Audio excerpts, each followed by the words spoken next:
I think we're here to struggle and to learn. I don't think we're here to be happy. That's why when we keep going back to the happy argument, I've always found that kind of frustrating and annoying. When someone goes, "Oh, but I want to be happy." Why? Why do you want to sit there and laugh like you were happy your entire childhood? That's your happy days. You're allowed to be happy as a kid. It's all over now, right? You're a man. You have responsibilities. I think we're here to do important. Provide, protect, and we're also here to do important things. And important things are going to be difficult, and they're going to be hard, and you're going to get frustrated. But that's what gives you purpose. I don't see anyone who's chasing happiness. I think that's a very feminine frame. I understand why some women just want to be happy. I don't know how it feels to be a girl because I'm not one. But in my experience, I know women who just want to be happy. Yeah. Girls just want to have fun. Fine. But you're a man, right? And if you're a man, then it's absolutely an utterly different experience of life. I think we're here to struggle. I think we're here to endure pain. Yeah. I think we're here to just see how hard we are to kill. I think that going through terrible things and living through them and coming out the other side is one of the most fantastic things about being human. I think that it's almost like once you understand what life is really about, there's no emotion which isn't enjoyable. The only emotional state which can be seen as detrimental is feeling nothing at all. But if you're sitting at home and you're feeling truly heartbroken, at least you're feeling something, right? And I think that's the whole part of being human. I think we're here to struggle. I think we're here to go through pain. I wake up each day and go, what can I attack? What problem can I solve? And look at history. Why did Genghis Khan wake up and want to conquer the whole world? Why did Napoleon conquer the world? Why did Alexander the Great conquer the world? You just wake up and just say, give me this, give me that. I want all of it. I need to, there's an army there. They're really big. We're better. It's intrinsic. Yeah. You need to go and conquer. That's the purpose of life. Yeah, but why do you think that we were created here to do you believe that God created us? So why did God create us to struggle? What is it? Because if you don't struggle, you don't learn. Yeah. God created us to learn and understand ourselves and understand other people and understand the world. And what did I say earlier? I said that you don't learn a lesson or you don't appreciate something without pain. So you have to struggle to learn anything. There's only two ways to learn things: the hard way or the harder way. If you're smart, you can learn the hard way. But in my experience, 99% of the planet only learn the hardest possible way. If the lesson's even 85% effective, they'll make the same mistake. It's only when they completely decimate and destroy an element of their life do they sit there and go, "Oh, oops, now I get it." No. That's how it goes. But who are the mentors that the youth have today?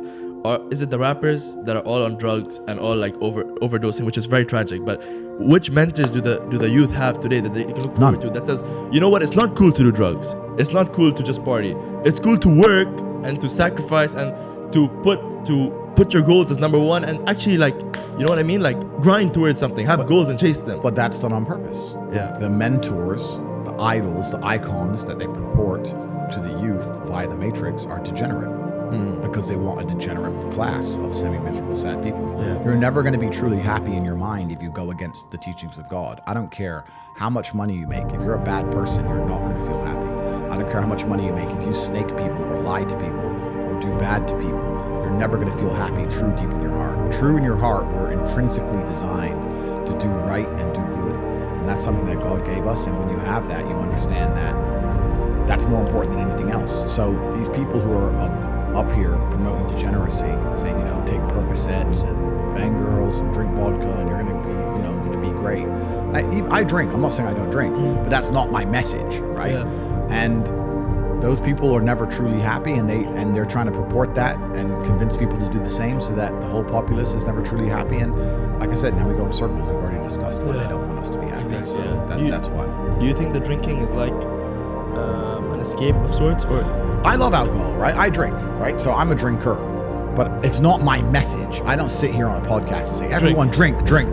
But rappers' message is degeneracy. Drink, crime, rub this guy. Completely. And kill that guy. Completely. And I'm saying that if you live that way, you're never going to be truly happy in your heart. If you want to feel happy inside of yourself, and you want to feel content, and you want to feel stable inside of yourself, you need to live true to God. And I'm not saying you can't drink a little bit of alcohol or not party or not have a little bit of fun, but you have to be a good person. You have to balance life. You have to balance life. You have to be a good person overall. I know I'm a good person, and when the Matrix is trying to convince the world that I'm not, that just proves even further that I'm a good person. The world we now live in today, when the mass media machine is trying to tell you somebody is evil, you can know pretty well that person is probably good, and vice versa. Like, there's a reason they are trying so hard to convince people to ignore their own ears. People listen to my message and go, that's a positive message. And the media machines go, no, It's not positive. He's bad. They're trying to brainwash you. Yeah. No, honestly, you're right. I'd like to ask you, like right now, in this moment, are you happy? Is this like the happiest moment you've been in your life? Or can you think back to a time where you were like, this is the happiest moment of my life? I don't believe in the societal paradigms in which they have tried to construct this idea of happiness. I don't believe or subscribe to the way that happy and sad is currently understood by the masses of the population. I think if you are anything less than absolutely distraught, you are happy. You're a version of happy.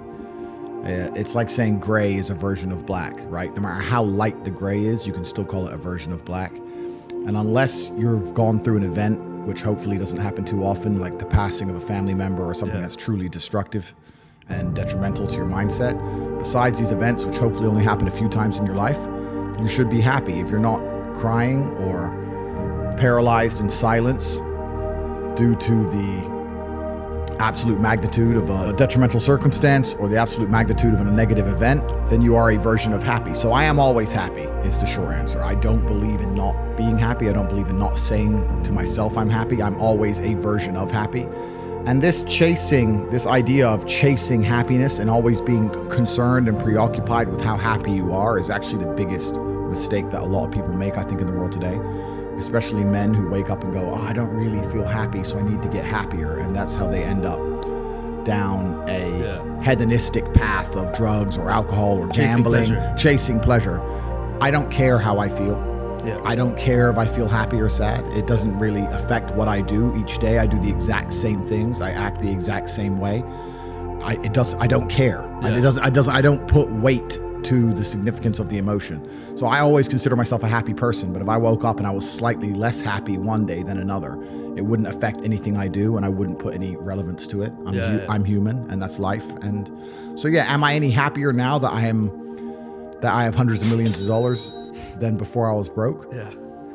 Not really, but I was never unhappy. I'm the same state that I was then that I am now. I have work to do and I will do it. It's as simple as that.